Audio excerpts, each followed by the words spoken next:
You see me looking like a damn French chef.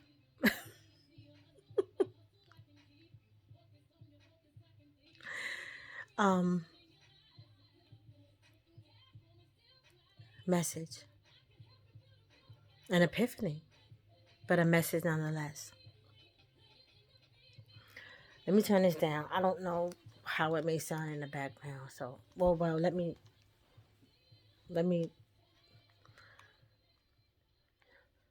fuck it.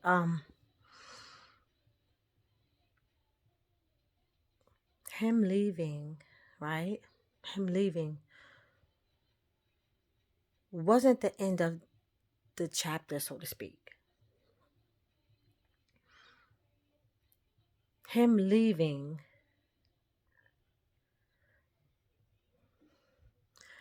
the last disagreement we had, argument to be technical, the last argument we had when he stood in my face, he yelled, "Fuck you," at the top of his lungs, fish clenched, you know, ah, you know, and then him leaving wasn't the end of the chapter, so to speak, because he has tried to reconnect after the fact. But the aforementioned situations was the end for me. And I'm saying it wasn't the end, so to speak, because after that, he has tried to come back and wanted to rekindle. And I've had people ask me, how did you just not be bothered? Or how could you just leave him like that? Why didn't you talk to him more? Why didn't, there was better communication? Why didn't you take him back? Because, whatever it is that he been through is what he been through. And, you know, you should have took him back. And for those who want to know, whatever their questioning was to me, it was more, but I just can't remember right off the top of my head. It was more. It was, you should have gave him another chance. What he been through. That all of that type of shit. And that was the end for me because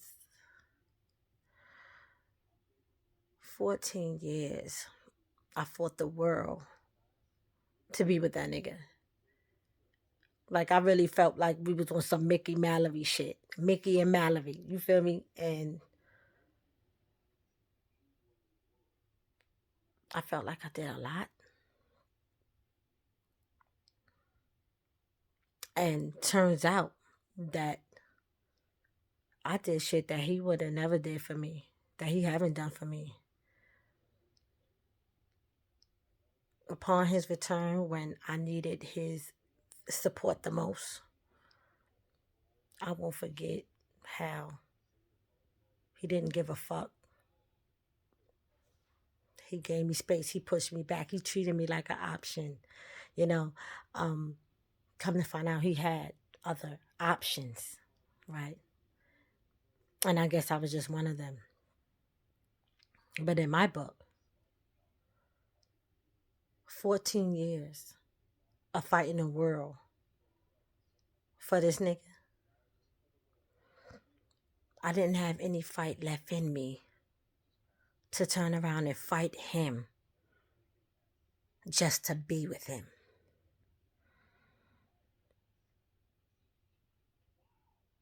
I was done trying to prove my love.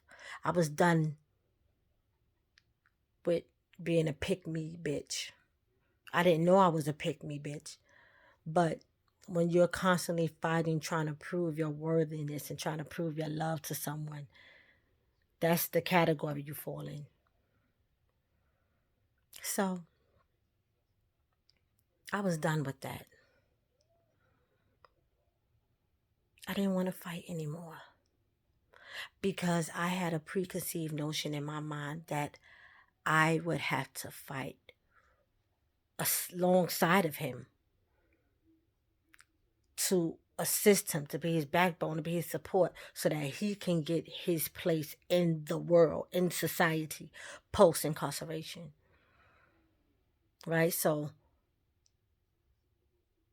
the fight against the world in my mind didn't stop.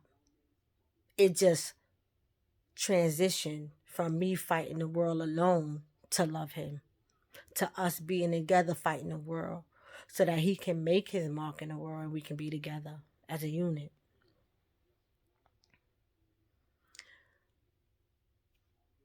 But baby,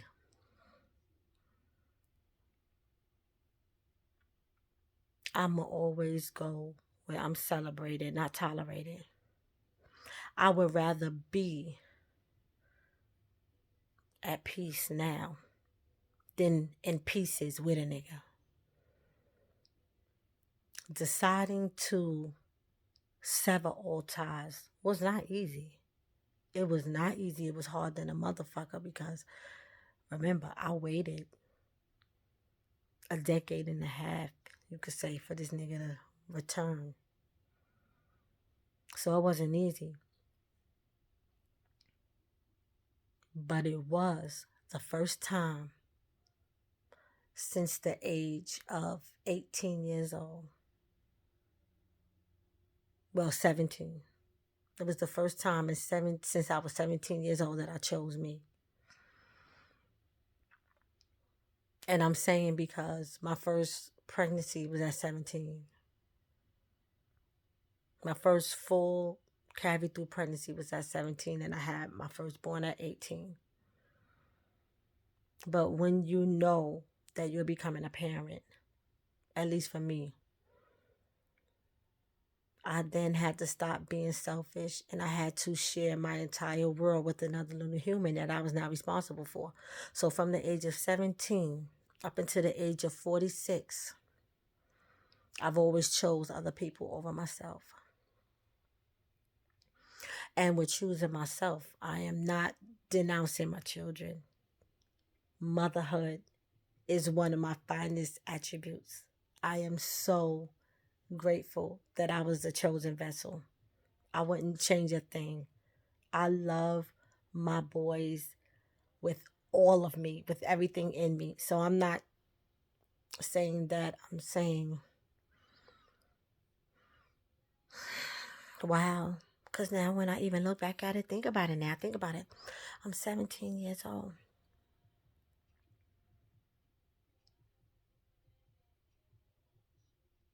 Pregnant. And I still chose somebody else because now I'm altering my body and I'm making a decision out of love. And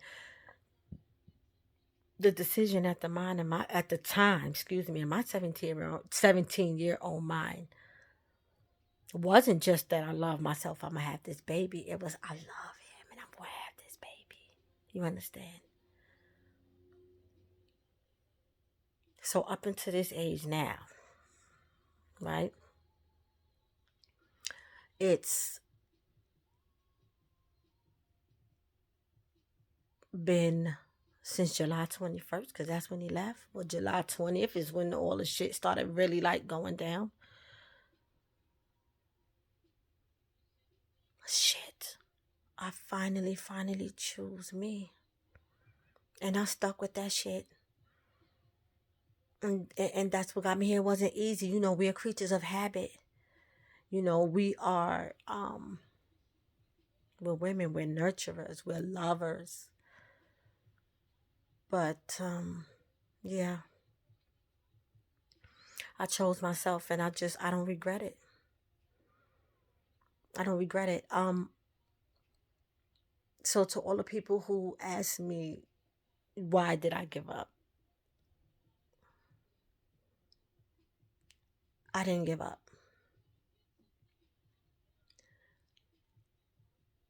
I persevered. I seen in that man, not only did he give up, he just did not want this.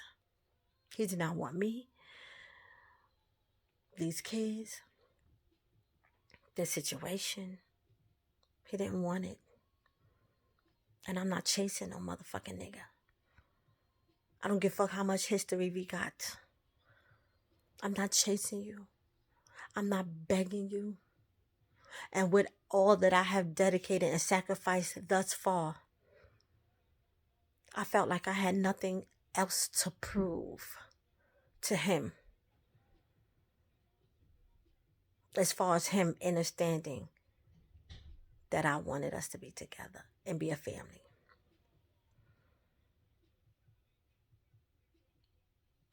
I picked up my dignity. I picked myself up with the Creator. I'm so grateful. And how they say at my job, I put my shit on the gate. I put my shit on the gate. I packed my shit up and I put my shit on the gate because for the first time it would feel like forever I chose me, myself. Nobody else was fucking choosing me. He wasn't fucking choosing me. The last time I got chose is when the Creator chose me as a vessel for my children.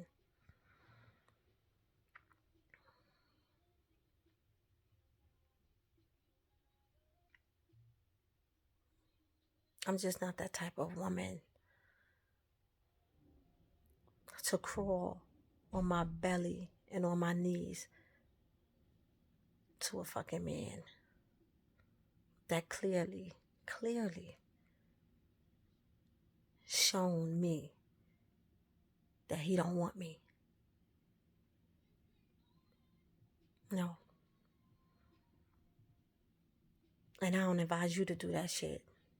I don't advise no woman who has any type of self-love, any type of even pride, any wherewithal about self.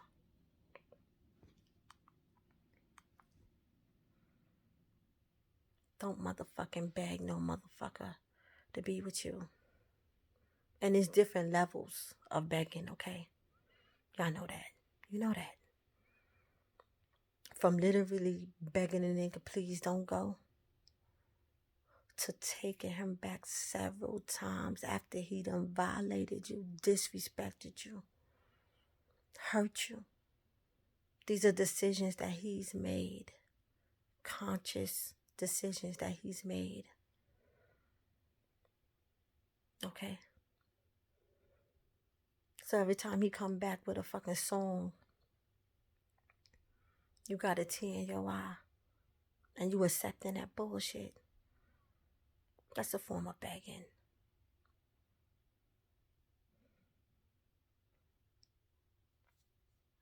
Choose yourself, baby. If you don't like to be alone, get the fuck used to it so that you can heal the right way. So when you run into a person that the Creator had for you, or when you run into your next, because you have some atheists out here, I'm not here to judge, and I'm not here to compartmentalize for people. But when you get to a space where you're ready to get out there and start dating again and meet someone again, you want to be prepared for that. Because we meet a direct reflection of who we are. We meet, we entertain, we attract a reflection of who we are. Well, I don't want to make it sound so cemented, because opposites attract also. Don't let motherfuckers sit here and try to tell you that's not the case. Opposites do attract. Because I always know my worth and my value, and I always known that I had healing capabilities because I was always full of love and sharing love and showing love. And so it's possible for healers to attract the broken. It's very possible. Opposites attract. But baby, you want to heal so whole and so completely that your discernment is up so that you won't have not just this experience again, but when it shows up in another body, in another shape, in another form, in another person, you can recognize it. And you could bow out gracefully at that moment. You want to be not just in tune with yourself, but used to being by yourself so you won't ever settle again. Don't settle for being with just any fucking body because you don't want to be alone. Get used to being alone, baby. You your own best company. Get used to being alone, baby. You've been born alone and you've been by yourself. I don't give a fuck who been around, but it's just you, one and done, since the day you was fucking born. And as the pastor said, why you ain't in love yet? If you always had you and always been around you and all you really, really honestly could depend on any good day was you, why you ain't in love yet? Why you ain't make peace with being alone? So that when little company come around, you'll be all right. You don't have to settle. And you damn sure ain't got a fucking bag. I am not fighting no other motherfucking nigga ever and trying to convince them that they should be with me or beg them to be with me. I'm going to go where I'm recognized, appreciated, and celebrated. Not where I'm disrespected, optionalized, treated as an option, in other words, and or tolerated. No, baby. I am a whole motherfucking gem out here. I am a gem. I am a jewel. I'm a diamond. I don't give a fuck that I came out of cement. I don't give a fuck that we came out of the mud.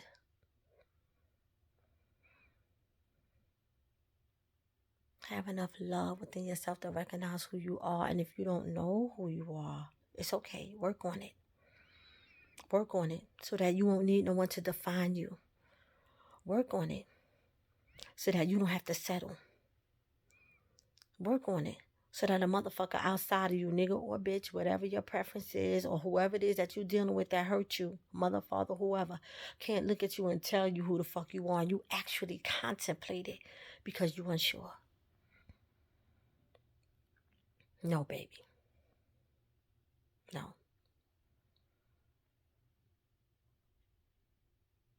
I wish you all that you need to get into a healing space of self-acceptance, self-love, and high regard for oneself, so that you can now attract not your opposite, not who you think you are, but what you deserve, so that you can attract what the Creator has for you, who He has for you. Go with your ease, baby. I think, and being raised off of survival and being raised in survival mode, there was that was a sign of strength when we were younger. We got our trophies for that. You know, we got our trophies for that time. But right now, right now,